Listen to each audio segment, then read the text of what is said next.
ہمارے 4 نام ہیں: مسلمان، سنی، حنفی، بریلوی۔ کافروں کے مقابلے میں ہم مسلمان ہیں۔ اگر کوئی کافروں کے مقابلے میں ہم سے پوچھے کہ تم کون ہو تو ہم مسلمان ہیں۔ باطل فرقوں کے مقابلے میں ہم اہل سنت ہیں۔ معتزلہ، لا ادریہ وغیرہ بہت سارے فرقے بنے، ان کے مقابلے میں اگر پوچھا جائے کہ تم کون ہو تو ہم اپنے آپ کو سنی کہلواتے ہیں، ہم اہل سنت ہیں۔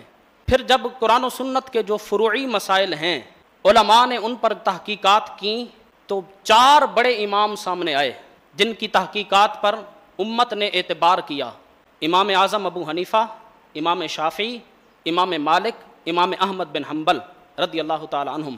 تو اگر پوچھا جائے کہ تم کس کی تحقیق پر اعتبار کرتے ہو، اپنے آپ کو کس کا مقلد کہتے ہو، تو اس وقت ہم حنفی ہیں۔ امام اعظم ابو حنیفہ رحمۃ اللہ تعالی علیہ، ہم ان کو ماننے والے ہیں۔ بعد میں کچھ گروہ پیدا ہوئے، گستاخ رسول، گستاخ صحابہ، اللہ کی گستاخیاں کی، انہوں نے اولیاء کی گستاخیاں کی۔ اس وقت ہم نے اعلیٰ حضرت امام اہل سنت کی تحقیقات پر اعتبار کیا۔ تو اگر ان گستاخوں کے مقابلے میں ہم سے پوچھا جائے تم کون ہو تو ہم بریلوی ہیں۔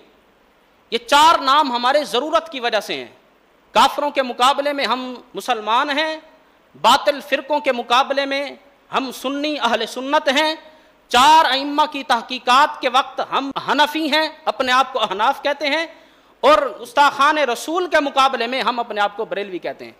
یہ ہمارے 4 نام ہیں، ہماری یہ پہچان ہے، اور الحمدللہ ہم اس پر اللہ کا شکر ادا کرتے ہیں کہ اللہ نے ہمیں مسلمان بنایا، اللہ نے ہمیں سنی بنایا، اللہ نے پھر ہمیں احناف میں رکھا، اور اللہ نے ہمیں بریلوی بنایا۔